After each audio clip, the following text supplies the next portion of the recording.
సింగరేణి సంస్థలో కార్మిక సంఘం ఎన్నికలు జరిగి 6 నెలలు గడిచినా ఇంతవరకు అధికారికంగా గుర్తింపు పత్రం ఇవ్వలేదు అని, గెలిచిన సంఘాలకు వెంటనే గుర్తింపు పత్రం అందజేసి స్ట్రక్చర్ జేసీసీ సమావేశాలు ఏర్పాటు చేయాలని ఏఐటీయూసీ రాష్ట్ర అధ్యక్షుడు వాసిరెడ్డి సీతారామయ్య యాజమాన్యాన్ని కోరారు. ఈ మేరకు పెద్దపల్లి జిల్లా రామగుండం ఏరియా గోదావరి ఖని 1వ బొగ్గు గనిపై ఏఐటీయూసీ ఆధ్వర్యంలో గేట్ మీటింగ్ ఏర్పాటు చేశారు. ఈ సమావేశంలో ఏఐటీయూసీ రాష్ట్ర అధ్యక్షుడు వాసిరెడ్డి సీతారామయ్య, ఆర్జీవన్ నాయకులు ఎల్లయ్య, పోషం పలువురు పాల్గొన్నారు. ఈ సందర్భంగా సీతారామయ్య మాట్లాడుతూ సింగరేణిలో రాజకీయ జోక్యాన్ని అరికట్టాలని, అలాగే కొత్త బొగ్గు గనుల్ని ఏర్పాటు చేయాలి అన్నారు. సంస్థలో ఖాళీగా ఉన్న పోస్టుల్ని వెంటనే భర్తీ చేయాలి అన్నారు. కారుణ్య నియామకాలలో డిపెండెంట్ల వయస్సు 35 నుంచి 40 సంవత్సరాలకు పెంపుదల విషయంలో ఏఐటీయూసీ ఎంతో కృషి చేసిందని సీతారామయ్య తెలిపారు. సింగరేణిలో గుర్తింపు కార్మిక సంఘం ఎన్నికలు జరిగి 6 నెలలైనా సింగరేణి యాజమాన్యం, రాష్ట్ర ప్రభుత్వం ఇంతవరకు గుర్తింపు సంఘం పత్రాలు ఇవ్వకుండా రాజకీయం చేస్తూ ఉన్నారు. గత ప్రభుత్వాలు సింగరేణిలో ఇట్లా రాజకీయం చేసి రాజకీయ జోక్యం వల్లనే సింగరేణి ప్రాంతంలో ఉన్న 11 అసెంబ్లీ నియోజకవర్గాలలో కూడా ఆ పార్టీ ఓడిపోయింది. మరి ఈ ప్రభుత్వమైనా సింగరేణిలో రాజకీయ జోక్యం లేకుండా ఏ కార్మిక సంఘాలు గెలిచినాయో ఆ కార్మిక సంఘాలు చట్ట ప్రకారం చట్ట పరిధిలో పనిచేసే విధంగా ఉండాలని మేము ఏఐటీసీగా డిమాండ్ చేస్తూ ఉన్నాం. అట్లాగే సింగరేణిలో ఎన్నికలు జరిగిన తర్వాత ప్రధానంగా సింగరేణిలో కొత్త మైన్స్ రావాలని సింగరేణి యాజమాన్యాన్ని, రాష్ట్ర ప్రభుత్వాన్ని మేము కోరాము.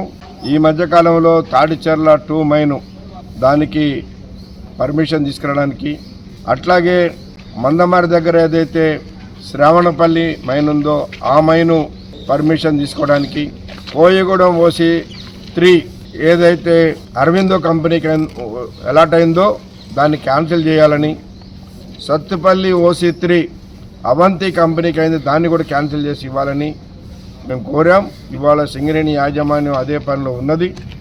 తొందరలో ఆ మైన్స్ వస్తే సింగరేణికి ఇంకా భవిష్యత్తు ఉంటుందని, అట్లాగే సింగరేణిలో ఉన్నటువంటి ఖాళీలన్నీ కూడా సింగరేణిలో పనిచేసేటువంటి కార్మికులతోటే నింపాలని మేము కోరాం. దాని ప్రకారం ఈ మధ్యకాలంలో సింగరేణిలో నోటిఫికేషన్స్ ఇచ్చారు.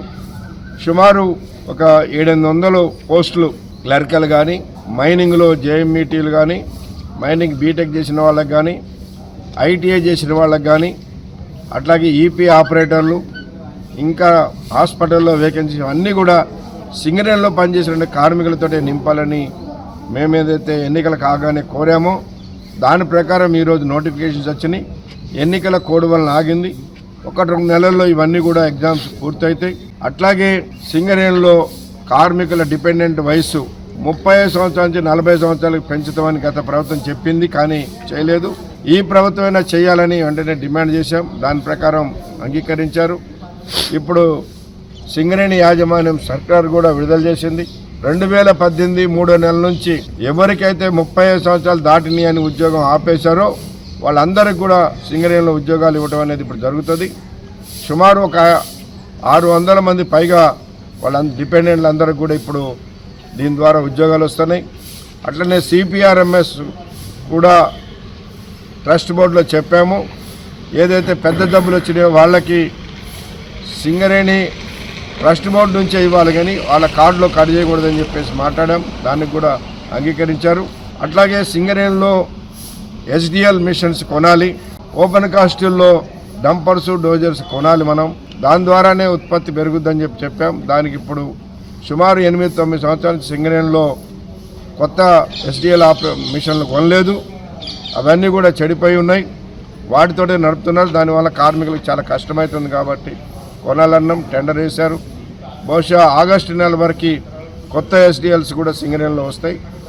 అట్లా సింగరేణి యాజమాన్యం వెంటనే గుర్తింపు సంఘం పత్రం ఇస్తే మరి కార్మికులకు ఏదైతే ఎన్నికల సందర్భంలో హామీలు ఇచ్చామో, ముఖ్యంగా ఇన్కమ్ ట్యాక్స్ కార్మికులకి ఆఫీసర్లకు ఇచ్చినట్టుగా అలవెన్సుల మీద ఇన్కమ్ ట్యాక్స్ కంపెనీయే పేమెంట్ చేయాలని, సొంత ఇంటి పథకానికి 250 గజాల స్థలం ఇచ్చి ఒక 15 నుంచి 20 లక్షల రూపాయలు వడ్డీ లేని రుణం ఇవ్వాలని ఏదైతే కోరామో ఈ 2 డిమాండ్లు కూడా తొందరలో పరిష్కారం చేయడానికి స్ట్రక్చర్ మీటింగ్లో పెడతామని కార్మిక వర్గానికి విజ్ఞప్తి చేస్తాం.